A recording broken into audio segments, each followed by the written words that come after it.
అందరికీ నమస్కారం. ఇవాళ వివేకానంద స్టోరీలో ఒక ఇంపార్టెంట్ కీ కీ పాయింట్స్ కొన్ని చెప్పుకుందాం.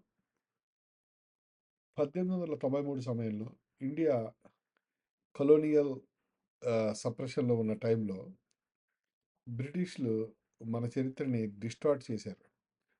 జేమ్స్ మిల్ అనేవాడు ఒకడు 'హిస్టరీ ఆఫ్ బ్రిటిష్ ఇండియా' 1817లో హిందూ పీరియడ్‌ని డార్క్ ఏజ్ అని రాశాడు.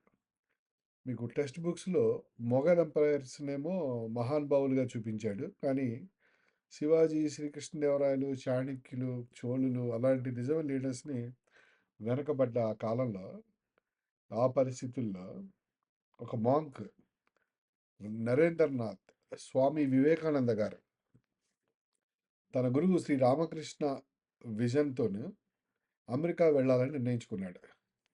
కానీ సమస్య ఏంటి? ఆయన దగ్గర దానికి కావాల్సిన వనరులు లేవు. ఓకే. సరే, దానికొక రాజుగారు దానికి సపోర్ట్ చేశాడు. ఆయన అమెరికా వెళ్ళాడు. అది పెద్ద ఆహ్, ఆయన పేరు రాజా ఖత్రి రాజా అనుకుంటా ఆయన పేరు.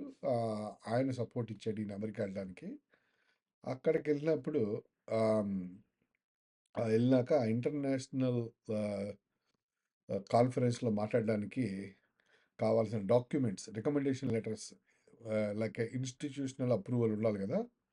సో, ప్రూఫ్ ఆఫ్ రిప్రజెంటేషన్ ఉండాలి గదా! దానికేమో వచ్చేసి ఒక ప్రొఫెసర్ గారు సపోర్ట్ చేశారు. సో, ప్రొఫెసర్ గారు మన వివేకానంద గారి మాటలకి ముగ్ధుడైపోయి ఆయన పొగడ్తలతో ముంచెత్తడమే కాకుండా ఆయన్ని ఈ కాన్ఫరెన్స్‌లో మాట్లాడడానికి కావాల్సిన ఆహ్, పత్రాలు ఇప్పించాడు. సో, ఆయన పేరు జాన్ హెన్రీ రైట్. ఆ ప్రొఫెసర్ గారు ఈ సపోర్ట్ ఇచ్చాడు. సరే, మహానుభావుడు. అయితే ఈ చికాగో స్పీచ్ ఎప్పుడు జరిగింది? 1893 సెప్టెంబర్ 11.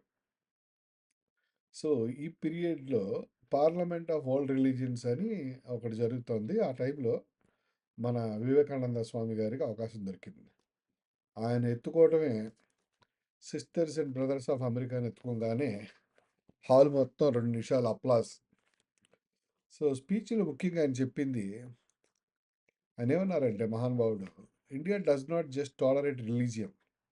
అంటే మనం అన్ని రిలీజియన్స్‌ని మనం టాలరెన్సే కాదు, India accepts all religions as true అన్నాడు. సో, యాక్సెప్ట్స్, మనం అన్ని రిలీజియన్‌లు యాక్సెప్ట్ చేస్తాం. ఎందుకంటే మన భారతదేశంలో రిలీజియన్ అనేది లేదు. రిలీజియన్ అనేది బయట నుంచి వచ్చింది. మనది సనాతన ధర్మం. బ్రహ్మ సత్యం, జగన్ మిథ్య. సో, బ్రహ్మ అంతా ఒకటే అని మనం అనుకున్నాం. మనం రిలీజియన్ అనే ఒక చిన్న కాన్సెప్ట్ అసలు మనకు లేనే లేదు. సో, ఏ రిలీజియన్ యాక్సెప్ట్ చేయడానికైనా మనకి ప్రాబ్లం లేదు. అన్ని religions will fall under Brahman. Different forms of the one Brahman అనేది మన కాన్సెప్ట్. ఈజీగా యాక్సెప్ట్ చేస్తాం మనం. పెద్ద గొడవేం లేదు. సో, కాకపోతే ఏ రిలీజియన్ పాటిస్తే ఏ రకమైన రిజల్ట్స్ వస్తాయి అనేది వేరే విషయం. సో, ఈ చికాగో స్పీచ్‌లో ఆయన ముఖ్యంగా చెప్పినవి ఈ మాటలు. సో, ఈ రకమైన గొప్ప స్పీచ్ వల్ల ఆ! ఈ ఈ మనకెలా ఉపయోగపడింది అది అనుకుంటే గనక, ఈ కలోనియల్ పవర్స్ ఇండియాని బ్యాక్వర్డ్ అండ్ ఏమంటారంటే బార్బరిక్‌గా చూపించాయి యాక్చువల్‌గా. వాళ్ళు ఏవో పుస్తకాలు రాశారు, మన అట్లా చూపించారు. సో, వివేకానందం అనే మన మాంక్ గారొచ్చి ప్రపంచానికి చెప్పాడు, religion is not ownership, religion is realization. ఆ రకమైన ఒక సత్యాన్ని ఆ లెవెల్‌కి తీసుకెళ్ళాడు. ఇండియా ఇలాగ ఆలోచిస్తుంది. వాళ్ళకంటే తాత ముత్తాతల కాలం నుంచి ఉన్న సనాతనమైన దేశం మనది. బట్ స్టిల్ చెప్పాలి గదా! మనకు టైం బాలేదు. వసుదేవుడు అంతలోనే గాడిద కాలు పట్టుకున్నాడు కాబట్టి, వేరే దేశాలకు పోయి మనం చెప్పుకోవాల్సిన అవసరం వస్తుంది. సో, సో ఫండమెంటల్‌గా ఆహ్, మీకు ఫండమెంటల్‌గా చూసుంటే మీకు ముస్లిమ్స్ గూడా నిరాకార యాక్సెప్ట్ చేస్తారు. నిరాకారుడినే పూజిస్తాం, మేము సాకారం పూజించు అంటారు. బట్ మన కాన్సెప్ట్ కూడా నిరాకార కాన్సెప్టే. కానీ మనం ఇక్కడే ఆగిపోం.